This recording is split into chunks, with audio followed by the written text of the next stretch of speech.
Şu internette rukiy ayatlарын okup adam özündeki jinlerdi çıkarıp alsa bolobу, жардам тийбейби? Oku verse internetten rukiy ayatlарын. Bismillahirrahmanirrahim. İnternet orqali o'ziga ruqiy oyatlarini eshitishligi albatta bu juda ham bir foydali bo'lgan amallardan. Inshaalloh bu eshitayotgan odam jinlangan yoki hasadlangan, ko'zlangan, sehrlangan odam bo'ladimi yoki bundaqa bir musibat bilan musibatlanmagan odam bo'ladimi? Albatta Qur'on bu internet orqali yoki telefon orqali yoki DVD bo'lsin, shular orqali ruqiy oyatlarni eshitishligi albatta odamga juda ham foydali bu narsa. Bir odam domlaga o'qilgani keladigan bo'lsa, moldaga o'qilgani keldi-yu, molda masalan domla 2 soat o'qishi mumkin. O odam 2 soat o'qishi mumkin. 2 soat o'qilgandan keyin yaxshi bo'lib ketaman degan odam ya'ni ertasi kuni Qur'on eshitmasdan kelish kerak emasda. Domlaga o'qilgandan keyin borib, albatta ash o'qilayotgan odam 3 soat yoki 2 soat ruqiy oyatlarni eshitish kerak. 24 soat ichida domla 2 soat o'qidi deylik. 22 soat jin jasadda dam olish kerak emas. Xotirjam bo'lib qolish kerak emas. Eshitish kerak, o'qish kerak. U odam borgandan keyin ibodat niyatida, shifo niyatida ruqiy oyatlarini, sehr oyatlarini, Baqara surasini asrdan keyin masalan yarim soat ozon, asr namozidan keyin yarim soat ozonda eshitishligi juda ham katta foydali. O'zi ozonda qaysi mahal eshitsa ham bu narsani foydasi bo'ladi, lekin eng foydalirog'i boshqa vaqtga qaraganda foydalirog'i asrdan keyin. Baqarani qaysi mahal eshitsa ham foydali. Lekin futondan keyingi Baqara boshqa mahalga qaraganda foydaliroq. Jatarda deymi? Jatardan oldin futonda o'qidida Baqarani qo'ydi telefondan yoki DVDdan. Baqarani o'qqanda bir urishda bardig'ini o'qish kerakmi-chi, bo'lib o'qsa? Bir o'tirganda hammasini birdan-birga eshitishligi eng afzali shu. Eng yaxshisi. Eng yaxshisi mana shu. Shuning uchun imkon qadar bunaqa odam domlaga o'qilayotganda shunaqa bir jin bilan jinlanib yoki sehrlanib qolgan odam ko'proq shu mollanayotganini qilish kerak. Endi masalan domlaga bora olmadi deylik. Domlaga bora olmay qolganda o'zini tartibicha shu kunda shu ruqyani 3 soatdan 2 soat ixlos qilib eshitib, imkon bo'lsa Baqarani o'zi o'qib, shunaqa bir harakatlar qiladigan bo'lsa, inshaalloh bu narsa u odamdan chiqib ketadi. Buni aytishimga sabab Shayx Xolid degan bir shayxlar bor, shayxlardan biri. Shu odam o'zining kitobida shunday yozadi. Bu voqeasi bir kechada shifo topgan ayol voqeasi deb keladi.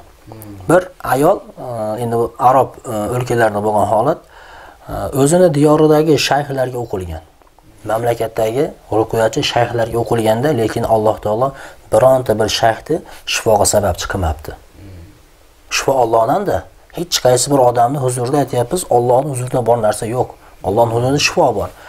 Bu ayol o'qigan, shunaqa o'qilganda shifo topgan, bu ayolni qattiq sehrlashgan.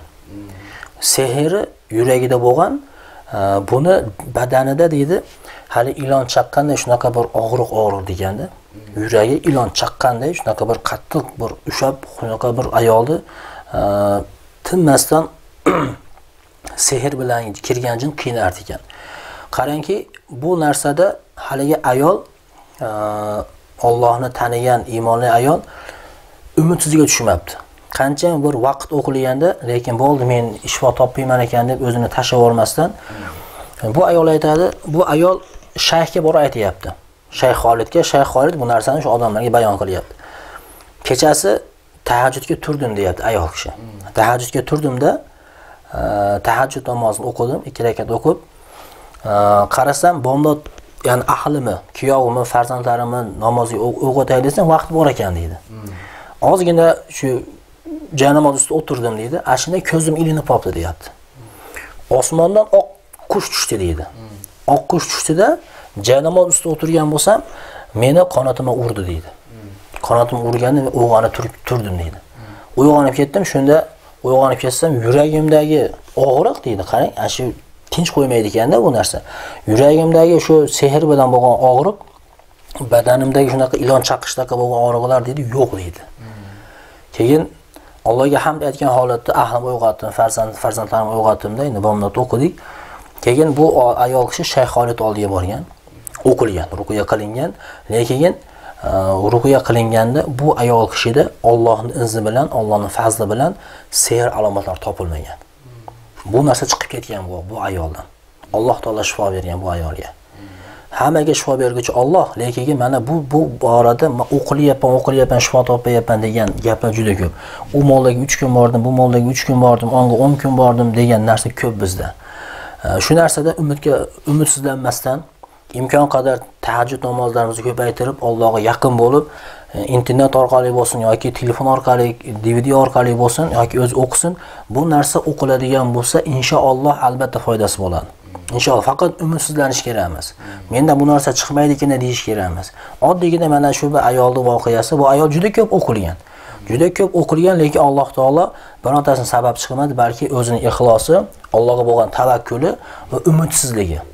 Haligi bo'ldi, men shifo topmayman ekan degan sezim bo'lmaganda, inshaalloh har bir narsa o'tguchi bitta Alloh boqiy. Hatto bu bergan, bu ayolga kelgan kasal ham bu albatta bu vaqtinchaligini bilgan.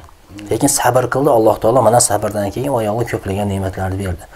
Shu sababda internet orqali shayxlarni ruqyalarini, sehr oyatlarini, hasad oyatlarini, bo'lmasa mana chiroyli bir tovushlar bilan o'qilgan Baqara suralari bor, Yasin suralari, Duxon suralari, bularni o'qishligi yoki bularni eshitishligi albatta bu odamlarga inshaalloh foydasi bo'ladi.